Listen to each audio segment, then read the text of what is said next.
wayahe sampean ngrungokno siaran Cahaya Pagi Pro 4 RRI Surabaya. Pro 4 Suara Budaya Surabaya.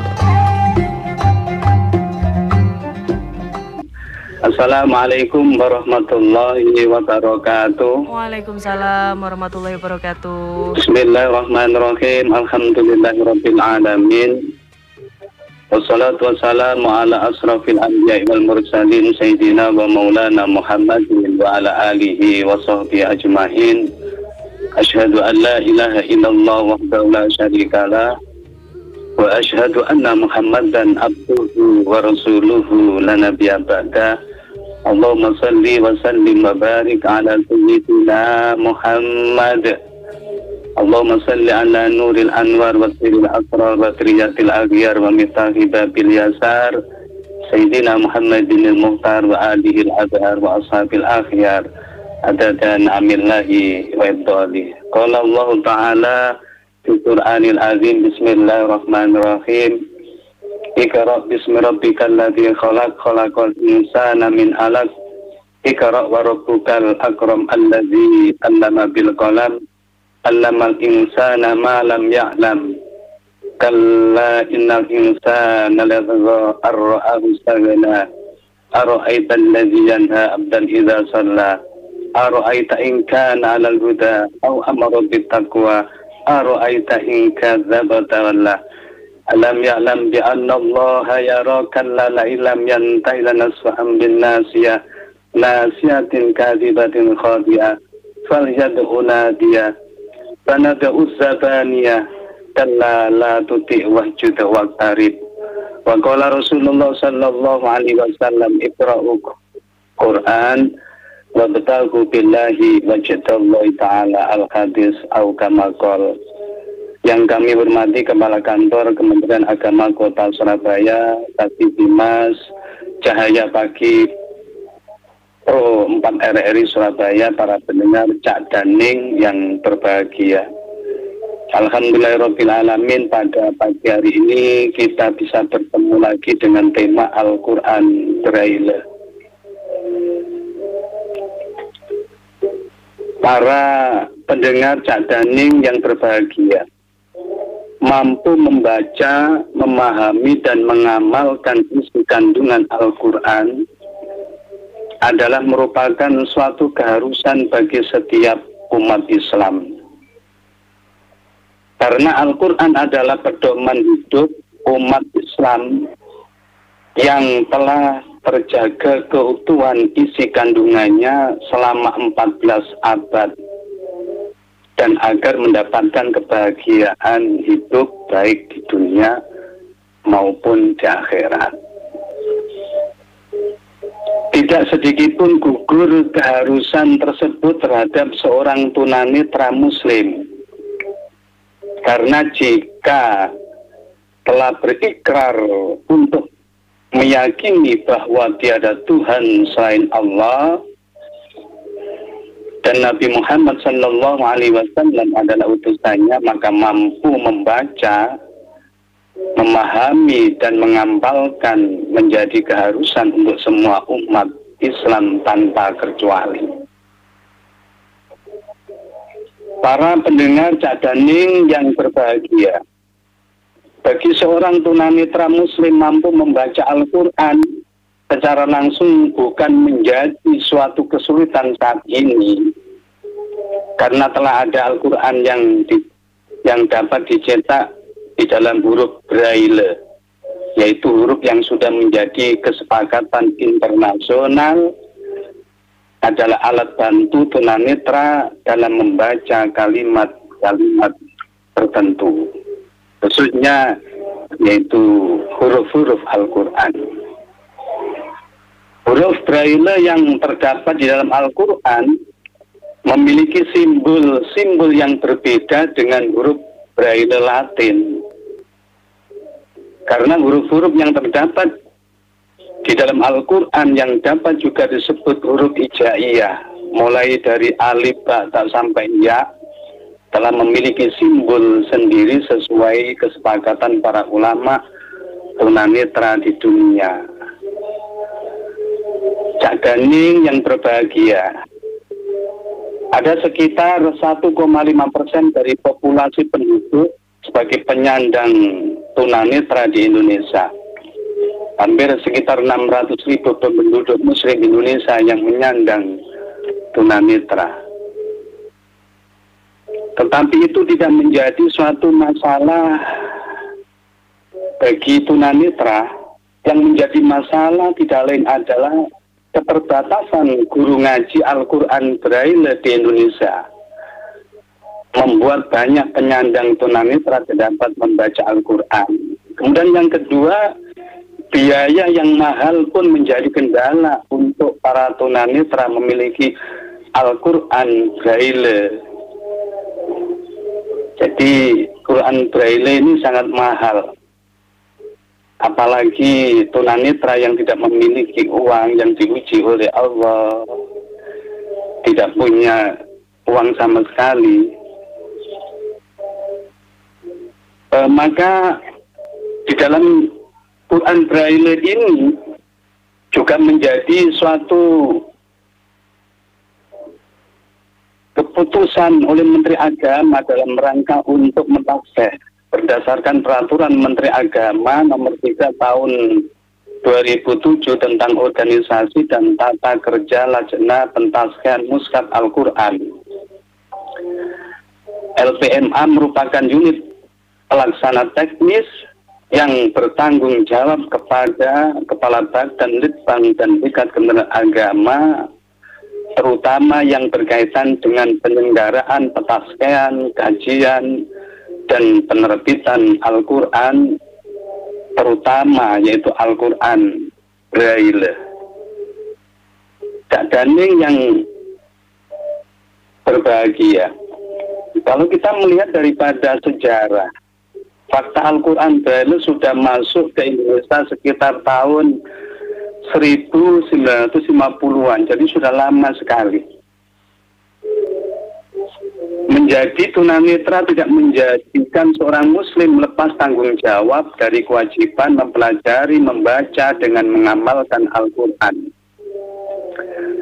Itulah mengapa ada yang disebut dengan Al-Quran Braille sebagai pengantar agar kita bisa membaca Al-Quran, terutama yaitu seseorang yang diuji oleh Allah Subhanahu wa Ta'ala tidak bisa melihat atau tunanetra.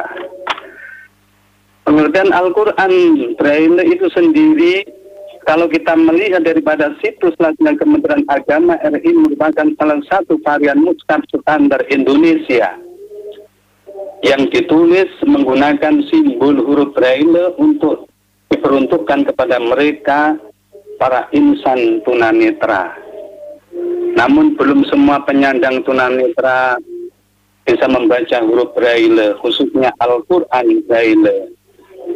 Sebagian mungkin masih ada yang beranggapan sulit, tetapi juga kemudian ditambah lagi dengan harganya yang terbilang mahal tadi. Jauh dari harga Al-Quran biasa yang dengan Rp60.000, kalau Al-Quran biasa itu sudah dapat cover yang baik dan Quran yang baik. Satu set Al-Quran Braille sekitar harganya itu 200 jutaan. Itu sebabnya sebagian dari tunanetra di Indonesia, terutama yang bukan tinggal di kota, jarang yang bisa memiliki Al-Quran Braille secara pribadi. Biasanya mereka harus meminjam ke masjid atau musola, langgar yang memiliki kitab Braille, dan itu merupakan suatu milik umum. Kalau kita melihat satu jilid biasanya hanya terdiri dari satu juz, yakni satu jilid buku dari Al-Quran Braille hanya terisi satu juz saja. Jadi satu jilid itu hanya satu juz. Ini karena untuk pengeprint ya, huruf Braille ke dalam kertas khususnya sendiri, jadi khusus sendiri ini kertasnya. Tidak bisa dilakukan secara bolak-balik, beda dengan kertas biasa. Kalau kita melihat berat daripada Quran Braille minimal 12 kg, itu satu jilidnya. Yang satu jilid terdiri dari 1 juz. Artinya 30 juz Al-Quran Braille terdiri dari 30 jilid. Untuk yang 12 kg. Jadi kalau 30 jilid berarti hampir membutuhkan kertas itu 25 kg. Sementara itu untuk mesin cetak Al-Quran Braille tertua di Indonesia, kalau kita melihat sejarah, yaitu diberikan ketika masa pemerintahan Presiden Soekarno. Mesin tersebut adalah hibah dari Yayasan Helen Keller Internasional.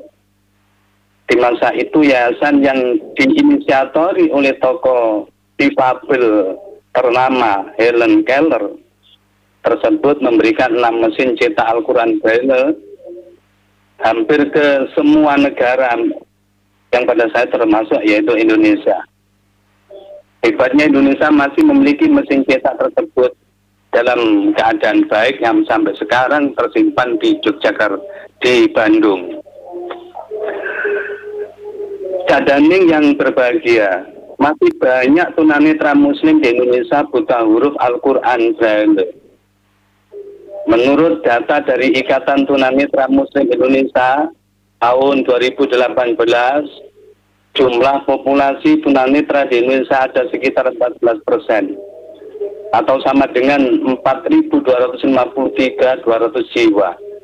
Di antaranya hanya ada sekitar 30.000 tunanetra yang mengenyam pendidikan di Indonesia melalui Madin, melalui TPQ yang mengajarkan huruf-huruf Al-Quran, yang mengajarkan Al-Quran Braille, dan itu jarang sekali. Melalui data tersebut terungkap fakta Al-Quran Braille di mana jumlah penyandang tunanetra yang buta huruf Al-Quran Braille mencapai hampir 95% dari penyandang disabilitas di Indonesia. Semoga dengan penyampaian ini bisa menggugah para agnia, para donatur, bisa tergugah hatinya untuk memperhatikan para tunanetra khususnya yang ada di Indonesia. Demikian kurang lebihnya mohon maaf. Wabillahi taufik wal hidayah. Wassalamualaikum warahmatullahi wabarakatuh. Waalaikumsalam warahmatullahi wabarakatuh. Al-Quran Braille Ustadz, kulo baru saja tadi ngecek harga Ustadz. Nah, teng marketplace niku nggih, kulo kaget Ustadz, ternyata regane Al-Quran Braille ku mahal nggih Ustadz nggih. Mahal. Jutaan nggih. Ya Allah, tadi saya kaget terkejut. Nah, tadi mungkin Ustadz saged njelasaken malih ngoten nggih kangge kebutuhan Al-Quran Braille teng Indonesia niki, khususnya teng daerah Jawa mawon nggih. Niku nopo jek kurang, nopo jek apa sampun wis terpenuhi, apa ya apa kondisine Ustadz? Nggih. Lek ningali Al-Quran Braille nggih, kalau di kota Surabaya ini kalau kita melihat, kemarin saya pas imami di musola atau fik ini mana tanda nggih. Itu hanya ada satu, padahal yang ngaji itu banyak. Ini salah satu. Ya. Kemudian juga ada di masjid-masjid itu juga tidak tersedia ini mushaf Al-Quran Braille. Oleh karena itu pemerintah, ini harapan kami, pemerintah dan kemudian para agnia, tadi saya sampaikan, kalau bisa terpenuhi, tadi sudah saya katakan hampir 600 ya, hampir 600 ini ribu tunanetra penyandang disabilitas ini masih betul-betul banyak membutuhkan. Karena nggak bisa dilihat pembacanya terus digerayai itu loh, digerayai, diraba-raba. Karena timbul itu. Karena beda dengan Al-Quran seperti biasanya itu ning ya, ning ana. Nggih, kula ana. Nggih. Ning Jadi saya berharap para agenia ini bisa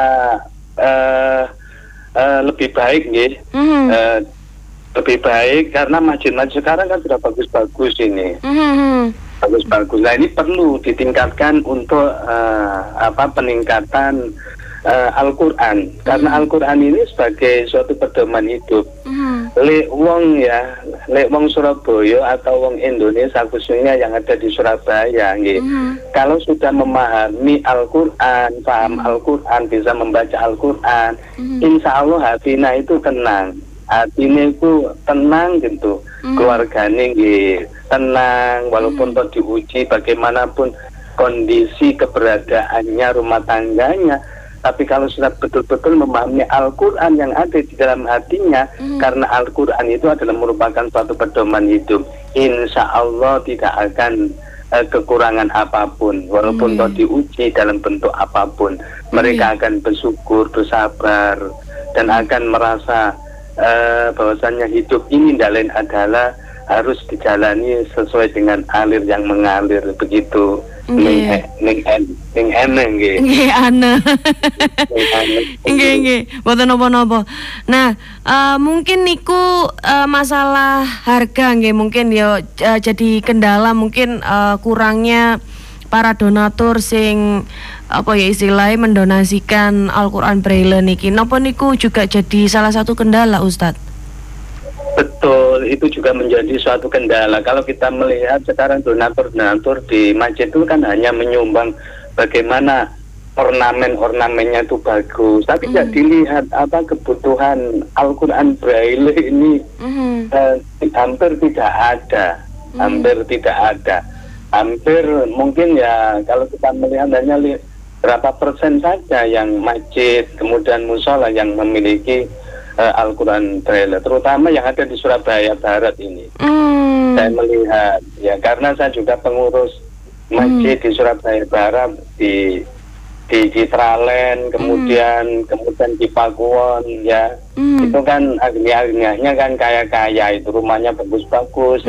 Harapan kami lain adalah ini, wong sing suge-suge ya ayo bersama-sama ya ini untuk ini wakaf Al-Quran Braille agar teman-teman kita yang menyandang tunanetra itu bisa membaca Al-Quran gitu. Memang banyak ini Ustazah, banyak yang tunanetra itu yang hafal Al-Quran itu banyak, tapi hanya mendengar gitu. Mendengar seperti yang ada di Pondok Menganti itu banyak yang tunanetra. Tapi tidak memiliki Quran Braille. Nah, ini. Nah, Ustadz, kula barusan saja juga ngelihat ternyata Al-Quran Braille ini juga ada yang digital ya, kayak bentuknya seperti pen gitu, nggih. Nah, itu kayak gimana, Ustadz? Kalau kita melihat yang digital itu kan tadi saya sampaikan bahwasanya Al-Quran yang digital itu kan ini perlu dicetak gitu loh. Dan tidak bisa dilihat ini. Ngoten nggih. Perlu dicetak kembali. Lah pencetakannya itu satu juz itu juga satu jilid itu. Ya, hampir membutuhkan beratnya itu kurang lebih 12 kg satu jilidnya, itu kan tebal sekali. Karena orang membaca beda dengan kita yang ini, yang normal, yang bisa membaca ya digital. Kita bisa melihat di layar HP, di layar laptop, atau mungkin tab dan lain sebagainya. Tapi yang memiliki penyandang disabilitas tunanetra tentunya kan ini harus diraba-raba ini. Gitu. Oke. Nggih, kula niki mikir mau lek digital berarti gak di nggak pakai sentuhan sensor dari tangan jarinya ngoten nggih. Kula mikir ngoten. Oh, ternyata ngangge pen iki metu sorone apa piye aku ngene mau Ustaz mikire. Nggih betul nggih seperti itu. Oke. Kayak seperti itu. Nggih. Tapi yang lebih baik itu ini kan ada kadang-kadang ini kadang-kadang mereka ketika diuji oleh Allah di 11 tunanetra itu juga pendengarannya itu kurang, Ustaz. Pendengarannya itu juga kurang. Iya. Jadi tuna netra sekaligus tuna rungu ngoten nggih. Kadang-kadang pendengarannya itu tidak normal gitu. Ya, jadi kadang-kadang ada ini ada kekurangannya, ya ada negatif dan positifnya. Yang positifnya itu kan kalau Al-Quran Braille yang digital yang bisa didengar ya kalau di ini ya itu bisa bunyi alif dan seterusnya itu seperti itu Ustaz. Nggih. Oke, Ustadz, terakhir kesimpulan nih Ustadz, monggo sampean saged nyampeaken nopo sing penting sing perlu disimpulno saking pembicaraan kita pagi ini Ustadz. Matur nuwun, untuk kesimpulannya bahwasanya Al-Quran ini adalah merupakan suatu pedoman hidup bagi orang Islam khususnya dan umumnya bagi kita semuanya, bahwasanya Al-Quran itu adalah merupakan yang harus kita imani dan harus kita kaji, bukan merupakan trial and error atau bukan merupakan suatu uji coba, tapi harus kita imani dan kita laksanakan sebagaimana firman Allah pertama kali yang turun, yaitu Iqra, bacalah. Iqra bismi rabbikal ladzi khalaq. Bacalah dengan menyebut nama Tuhanmu yang menciptakan. Khalaqal insana min 'alaq, dia telah menciptakan manusia dari segumpal darah. Iqra wa rabbukal akram. Bacalah dan Tuhanmu yang maha pemurah. Bahwasanya apabila Al-Quran ini sudah dibaca, sudah difahami dan sudah dilaksanakan, maka akan memberikan yaitu ketebalan iman bagi orang-orang yang membaca. Khususnya kita membutuhkan Al-Quran yang Braille agar teman-teman kita penyandang disabilitas tunanetra itu bisa seperti kita, orang yang normal, sehingga mereka tidak kecil hati untuk hidup yang ada dalam hidup dan kehidupannya yang dilalui. Mereka akan semangat seperti orang-orang yang normal. Oleh karena itu kami berharap kepada pemerintah, kepada ahlinya, untuk betul-betul memperhatikan pada masjid, musola, langgar, dan tempat-tempat ibadah lainnya, atau mungkin KTP yang membutuhkan Al-Quran Braille, yaitu bisa memberikan wakaf atau bantuannya. Mudah-mudahan apa yang saya sampaikan ini bisa menggugah yaitu para donatur. Insyaallah, amin. Saya berharap dan saya berdoa mudah-mudahan diberikan rezeki yang barokah, sehat walafiat, dohiron wa batinan. Saya hanya bisa berdoa, jazakumullah khairan katsira wa jazakumullah khairan aksanal jaza. Saya kira itu Ustazah. Nggih, matur nuwun Ustaz. Ketemu malih teng kesempatan liyane nggih Ustaz. Insyaallah. Sehat selalu Ustaz. Amin. Nggih. Assalamualaikum. Waalaikumsalam warahmatullahi wabarakatuh.